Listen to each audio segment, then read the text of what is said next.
Halo teman-teman semua, selamat datang kembali di channel YouTubeku. Di video kali ini kita akan melanjutkan pembelajaran kita tentang bahasa pemrograman Swift, di mana di video terakhir kita sudah belajar tentang properti dan metode yang bisa digunakan di set. Di video kali ini kita akan bahas lagi metode-metode apa saja yang bisa kita gunakan untuk mendeskripsikan hubungan antar set. Seperti apa metodenya? Langsung saja kita mulai. Yang pertama, kita bisa menggunakan operator is equal dengan menggunakan tanda sama dengan. Nah, ini digunakan untuk mengecek apakah sebuah set itu memiliki nilai yang sama. Nah, sekarang kita coba buat sebuah variabel A yang merupakan set dengan tipe data integer. Kemudian nilainya adalah 1, 2, dan 3. Lalu kita buat set yang lain, kita beri nama B dengan tipe data yang sama. Tetapi nilainya kita kasih 3, 2, 1. Nah, dengan operator is equal, kita bisa mengecek apakah variabel A dan B itu memiliki nilai yang sama atau tidak. Hasil dari persamaannya akan mengembalikan nilai boolean true atau false. Sekarang coba kita cetak aja A sama dengan B. Kemudian kita jalankan. Nah, hasilnya adalah true karena variabel A nilainya itu sama dengan variabel B. Nah, sekarang kalau misalnya kita ubah atau kita tambahkan nilainya variabel B, ada 4-nya, lalu kita running lagi. Nah, ini akan mengembalikan nilai false. Begitu untuk mengecek apakah sebuah set itu memiliki nilai yang sama dengan set yang lain. Sekarang bagaimana kalau kita ingin mengecek apakah sebuah set itu merupakan bagian dari set yang lain atau subsetnya. Nah, di sini kita bisa menggunakan metode yang namanya is subset. Sebagai contoh, misalnya ini kita hapus dulu codingan kita, lalu kita buat set baru, kita beri nama A lagi. Misalnya dia adalah set tipe integer, lalu nilainya 2. Lalu kita buat set B, tipe datanya sama, lalu di nilainya 1, 2, dan 3. Kemudian kita ingin mengecek apakah variabel A itu merupakan bagian dari variabel B. Caranya kita bisa gunakan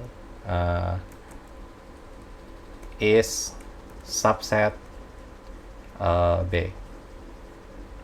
Kemudian kita jalankan. Nah, hasilnya adalah true karena angka 2 itu adalah bagian dari set B. Sekarang kalau kita misalnya tambahkan angka 3, lalu kita jalankan lagi, harusnya ini masih mengembalikan nilai true karena angka 2 dan 3 merupakan bagian dari set B. Seperti itu, masih true. Kalau kita tambahkan 4, nah harusnya sekarang mengembalikan nilai false. Nah, seperti itu ketika kita ingin mengecek apakah sebuah set merupakan bagian dari set yang lain atau subsetnya. Kemudian bagaimana kalau kita ingin balik? Misalnya kita ingin mengecek apakah set B itu merupakan bagian dari set A. Nah, ada metode yang namanya is superset. Jadi misalnya A apakah superset dari B? Kalau saat ini kalau kita cek set B itu nilainya 1, 2, dan 3. Nah, untuk nilai 2 dan 3 itu ada di set A, tetapi angka 1 itu tidak ada. Jadi ini akan mengembalikan nilai false. Sekarang coba kita buktikan. Oke, mengembalikan nilai false. Kemudian agar ini bisa mengembalikan nilai true, kita harus buat variabel A mengandung seluruh nilai dari set B. Seperti ini, kemudian kita coba jalankan. Nah, ini akan mengembalikan nilai true. Seperti itu untuk metode isSuperset.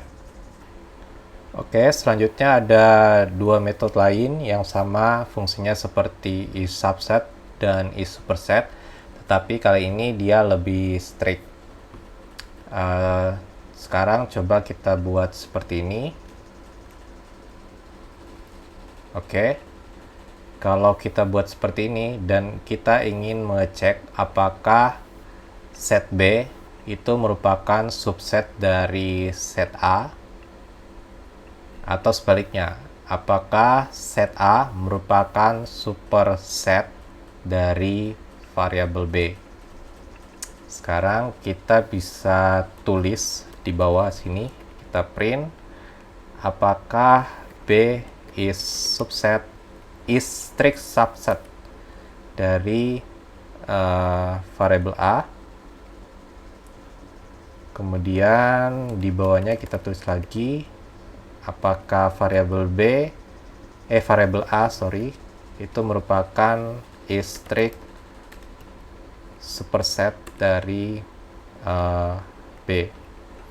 Nah, ini kalau kita jalankan, nah hasilnya adalah true untuk kedua metode tersebut. Nah, tetapi kalau kita menggunakan strict, ini dia akan mengecek juga ukuran dari setnya. Jadi kalau subset itu ukurannya harus lebih kecil dari supersetnya. Jadi kalau di sini kita mengecek variabel B merupakan bagian subset dari variabel A, itu kita ngecek juga ukuran dari set B-nya. Apakah dia lebih kecil daripada set A-nya. Nah, sekarang kalau kita buat ukurannya sama, nah nilai ini akan menjadi false. Begitu juga dengan metode yang strict superset. Sekarang kalau kita jalankan, nah hasilnya jadi false untuk kedua metode tersebut.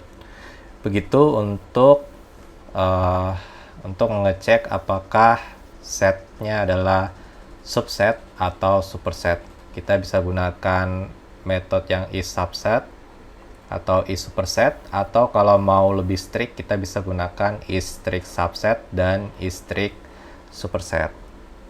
Seperti itu. Oke, selanjutnya kita pakai contoh yang lain. Oke, selanjutnya kita masuk case yang lain. Misalnya kita ingin mengecek apakah dua buah set itu memiliki nilai yang benar-benar berbeda. Misalnya di sini kita buat set baru, misalnya kita beri nama misalnya X. Ini adalah set bertipe integer. Misalnya kita buat ini 10 dan 12. Lalu variabel Y-nya ini adalah 31 dan 32. Nah, untuk mengecek apakah kedua nilai ini benar-benar berbeda, kita bisa menggunakan metode yang namanya isDisjoin. Jadi, set X isDisjoin dengan set Y. Kalau nilainya benar-benar berbeda, itu akan mengembalikan nilai true. Sekarang kita coba jalankan. Oke, hasilnya nilainya true. Tetapi kalau misalnya di salah satu set ini ada nilai yang sama, misalnya di set X kita tambahkan nilai 31, nah ini akan mengembalikan nilai false. Oke, seperti itu untuk metode isDisjoin. Oke, mungkin sampai di sini saja untuk video kali ini. Kita sudah membahas beberapa metode tambahan lagi yang bisa kita gunakan untuk mencari tahu hubungan antara dua buah set. Oke, kalau ada pertanyaan silakan tanyakan di kolom komentar di bawah. Kalau tidak ada, terima kasih sudah menonton video kali ini. Sampai ketemu lagi di video berikutnya.